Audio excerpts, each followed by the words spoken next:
I'm not sure if writing this out is me being paranoid or not, but at this point I don't care.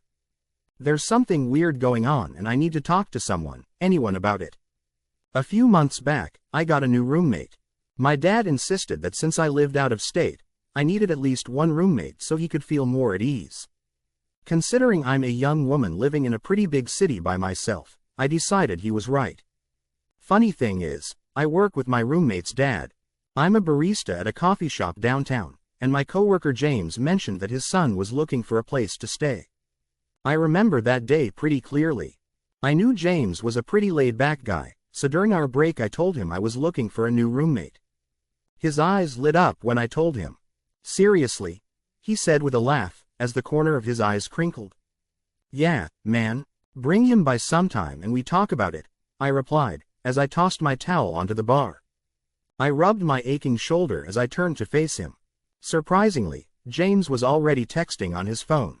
"My son can be here in 10 minutes, I'm letting him know now," he said hurriedly. Well, that was a little fast, I thought to myself. I shrugged, thinking James was probably sick of his son crashing on his couch.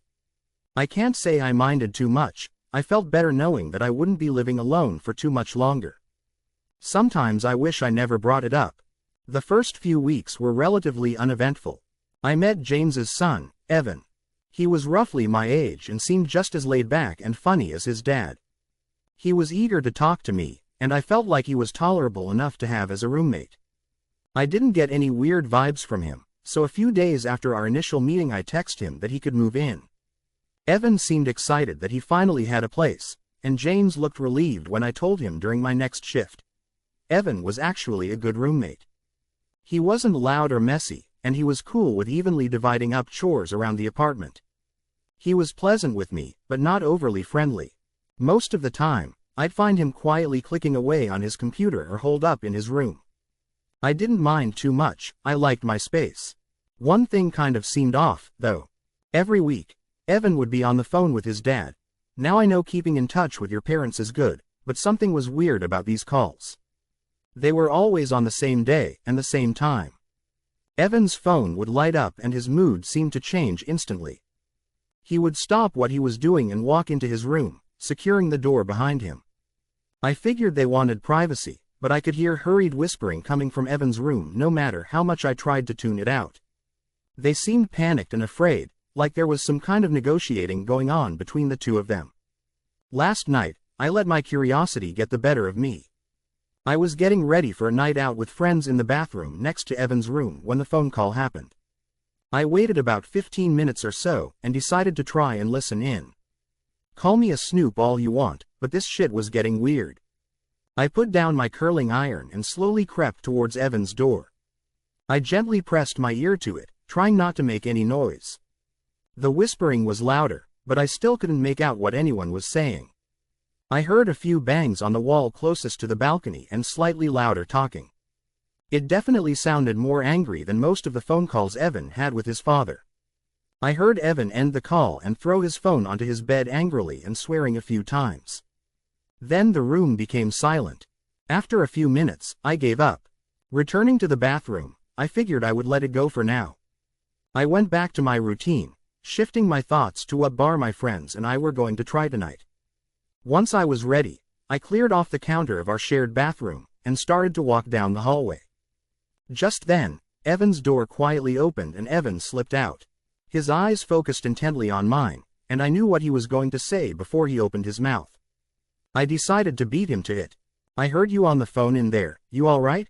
I asked, trying to keep it casual. Evan shook his head slightly and smirked. "Yeah, my dad's just been hassling me to start taking classes again. He wants me to finish my degree before I'm a grumpy old guy like he is," he said with a laugh. I felt relieved, but didn't let my guard totally down. "Yeah," I replied. "My dad's always asking me about school, too."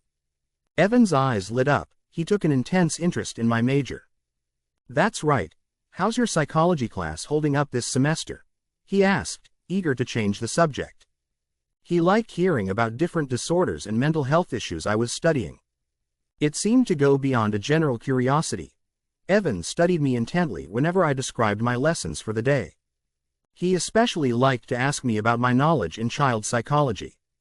Good, today was mostly a review for next week's test. Nothing really new, I stated. Evan nodded, looking a little disappointed. Oh bummer. Anyways, you're probably sick of me talking your ear off.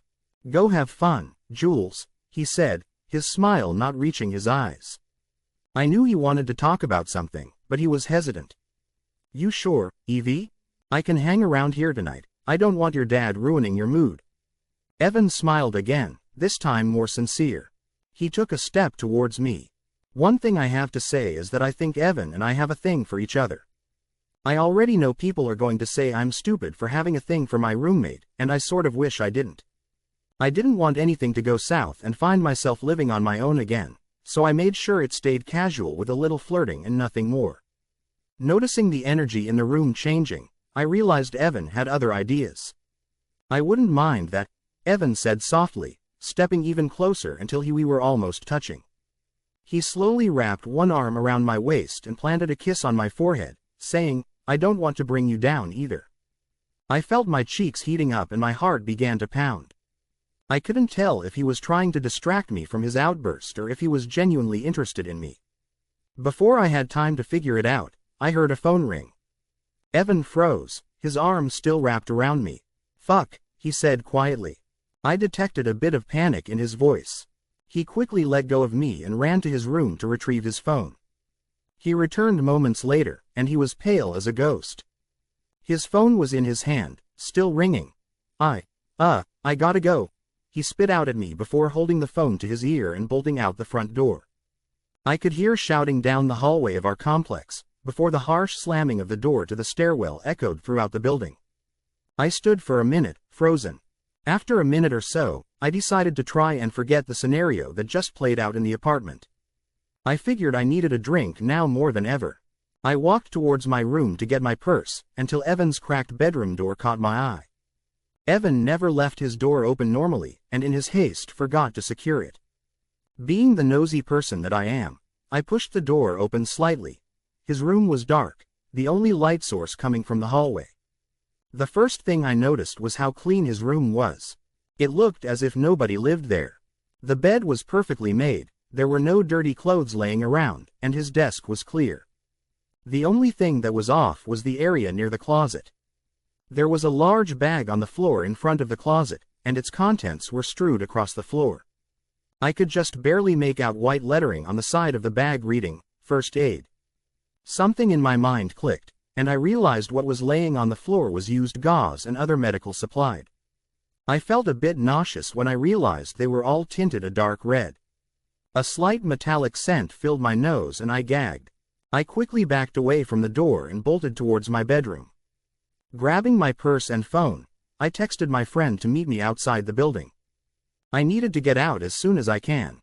I didn't want to face Evan after what I just saw, so I left before he returned from his dramatic phone call.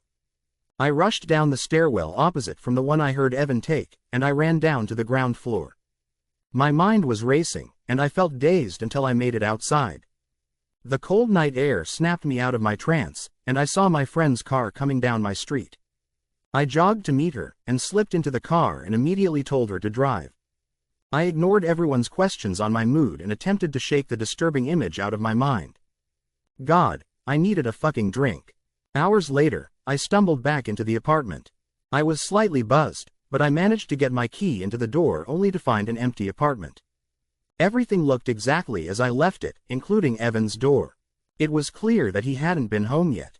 Feeling relieved that I didn't walk in on anything else terrifying, I retired to my bedroom. I slept with my door locked, not knowing what to expect. The next morning, I was sobered up and as nervous as the night before. I quietly creeped out of bed and opened my door. I could hear the sound of someone in the kitchen. I walked over as quietly as possible, in case it was someone unexpected. I felt a bizarre sense of relief and fear when I saw it was only Evan. Hey Jules, sorry about the other night. My dad and I had another fight about my school bullshit and I got a little heated. I didn't mean to storm out on you, he said apologetically. He looked disheveled and embarrassed, as he brushed his dark hair off of his forehead.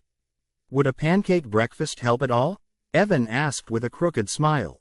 For some reason, my fear melted away. Well, as long as I don't have to clean up the dishes, I joked. Evan laughed and shook his head, returning to his cooking. I decided to let last night go and not bring up me snooping in Evan's room. I noticed he had a bandage on his forearm. Could that explain the first aid kit left in his room? Evan noticed me eyeing him, and he cleared his throat. I got kinda mad last night, and hit my arm on my dresser. I caught it on the corner and it got ugly. Don't worry, I won't bleed into your food, he added with a joke. He smiled at me, but it didn't reach his eyes. Looks like the food's ready, he stated. We got our plates and ate at the dining table, trying to put last night behind us. We talked and joked about me being drunk, and generally tried to keep the subject light. I couldn't help but feel that the vibe was off, but I decided not to bring anything else up. I didn't know where else to turn, but I figured you guys would be able to tell me if something weird was going on, right? I can't talk to Evan about this, and my friends wouldn't be of any help either. I just can't shake the feeling that something really weird happened last night. I have a carbon monoxide detector, and all levels are normal. I'm not concerned about Evan self-harming. We share a bathroom and I haven't seen any signs of sharp instruments or wound care going on. If Evan has anything like that, they must be in his room. I also don't see any signs of previous scarring or cuts on his body. Since it's summer, he wears short sleeves and shorts. His extremities don't have any injuries or scarring aside from his bandaged forearm. I'm not saying it's 100% ruled out, but I don't see any major signs. Something else is going on here. The next few hours seem normal. I didn't have work until 3, so I was able to stay in the apartment and observe. Evan acted as if yesterday never happened, and went about his business. He stayed in his room for a while, but I didn't hear him on the phone. Soon, he appeared at the dining table with his laptop, clicking away. Despite several people telling me to do so, I didn't check the router history or browse on his computer. I feel like his phone and his room have more clues than anything, so I'm focusing my attention on them. Talking to your internet girlfriend or something? I asked Evan jokingly, as I gathered up dirty dishes from our earlier meal. I looked up to see Evan smirking and rolling his eyes. Don't be jealous, he laughed. Nah, I'm talking to my sister. She has a question about some school assignment. He finished typing and leaned back in his chair, stretching his back. I had heard about Evan's sister only a handful of times. From what I knew, she was in high school and lived with James. I pondered whether or not he was always online talking to her in his spare time. I shrugged and dumped the dishes into the sink. Well, I'm gonna hop in the shower before you take over the bathroom getting ready, Evan said with a laugh. He headed towards the bathroom while I started washing the dishes, deep in thought. Should I ask him about last night? Maybe see how he's feeling? I asked myself as I began to scrub a pan from this morning. I knew I'd be at work in a little over an hour, and I had a shift with James. I didn't consider what kind of mood he might be in until now. Since Evan was so heated in his phone conversation last night, James may still be in a bad mood. He may even outright tell me what happened when I got to work. James liked me enough to vent to me when he needed it. I was so distracted, I didn't pay much attention to the task at hand. I was snapped back into reality when I felt a white-hot pain searing up my arm. I looked down and immediately felt dizzy. I had plunged my hand into the soapy water and accidentally grasped a steak knife. A large, deep cut across my palm was slowly turning the water a dark red. I must have gasped or yelled, because I heard the water shut off in the bathroom followed by loud banging. I sunk down to the floor, clutching my hand to my chest and attempting to focus my rapidly tunneling vision. In a moment, I felt arms wrapped around me. Evan had scooped me up bridal style and was carrying me to the bathroom. My heartbeat was pounding in my ear at this point, but I could faintly make out his voice comforting me. I felt something cold underneath me and I quickly realized that Evan sat me on the bathroom counter. He leaned me up against the wall and spun around, bolting towards his room. I closed my eyes and tried to focus on my breathing. I heard Evan return and drop something heavy onto the floor, and my eyes flew open. Relax, he said quietly, taking my hand and inspecting it. It's just a first aid kit. I turned towards my gaze towards the large red bag on the floor. I recognized it from last night, but this time there were no remnants of blood or used gauze. It didn't occur to me until now just how excessive the bag was. This didn't look like a normal first aid kit, it was more reminiscent of a bag an EMT would carry. I studied it until I felt pressure on my hand. Looking over, I saw Evan pressing a damp cloth to my palm. He surveyed my wound with a stern, focused look on his face. I could see him mouthing words to himself. Noticing my quizzical look, he cleared his throat. The cut wasn't deep enough to sever your flexor tendon, you won't have permanent damage or loss of movement. It may scar, though, he said calmly, removing the cloth from my hand. I was surprised at his knowledge of anatomy. Whoa there, Gray's Anatomy. Where'd you learn that? I asked quizzically. I felt his grip on my hand stiffen, and his eyes flashed with an emotion I couldn't quite read. Was it surprise? Anger? Maybe even panic? In an instant, he was back to his calm, collected persona. He raised my hand up over my head. Keep it here while I get out a bandage. I did as he was told, and he crouched down and began sifting through the bright red bag. For the first time got a look at him. Evan had clearly been rushed when he heard me yell, and his appearance showed it. His jeans slung low on his hips, he was barefoot, and his dark hair hung damp in his eyes. There was something off about how he looked, but the shock over my injury meant I couldn't quite place what it was. Evan stood back up, a roll of thick gauze and medical tape in his hand. He reached for my arm and brought it down gently, placing it palm up in my lap. He began to unwind the gauze and motion with it. I held out my hand and Evan began carefully wrapping it. It was then, while he was focused intently on my hand for the second time, that something in my head clicked. Hey, what happened to the cut on your forearm? I asked shakily, almost not wanting to know the answer. Another flash of emotion. This time I could tell that Evan was surprised. He kept working on my hand, and after a moment he responded. I had a clinical strength healing cream I put on it. It's supposed to work overnight, he replied, not taking his eyes off of his work. I looked again at his bandage-free arm. His skin was smooth and blemish-free. It looked as if there never was a wound to begin with. A minute or so later, I found my hand professionally wrapped and the pain and greatly subsided. A minute or so later, I found my hand professionally wrapped and the pain and greatly subsided. Evan kissed my forehead and told me to get ready for work. Ready to put this incident behind me, I complied. I told you, Jules, it's not a big deal, James said with a cheerful tone. He was in the stockroom getting supplies while I worked at the register. I could hear his laughter from across the shop, and a few moments later he reappeared shaking his head with a smile. He put down a pound of coffee and faced me. EV and I have always butted heads with his education. He slacked off in high school, and now that he's graduated he think he can skate by without a degree. I just try to talk some sense into him, he said, but his smile didn't reach his eyes. I could tell when I walked in for my shift that James wasn't in a good mood. Despite our usual routine, he kept to himself and didn't tell me any information until I prompted him. When I asked about last night, he seemed irritated but brushed it off. After his break, James seemed like his normal, easygoing self. All of these polar emotions were making my head spin. Trying to keep it light, I replied, yeah, my dad was always tough on me for my grades. I knew he just wanted me to be successful, like you're saying. James nodded and returned to his work, but I found it hard to focus during the rest of my shift. I was relieved to clock out and head back home.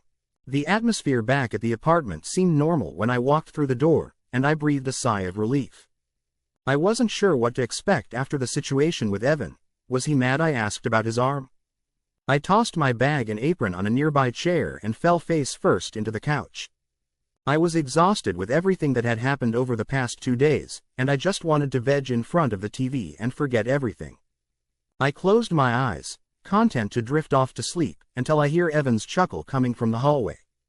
What? I groaned, my voice muffled by the couch pillow. Looks like someone had a tough day. You didn't even bother to kick off your shoes, he said, smirking. Without breaking eye contact, I aggressively kicked off my shoes and curled my legs under me. Evan laughed louder and walked over to the bookcase in our living room. He picked out a book and began thumbing through its pages. Today sucked. I forgot how annoying register was.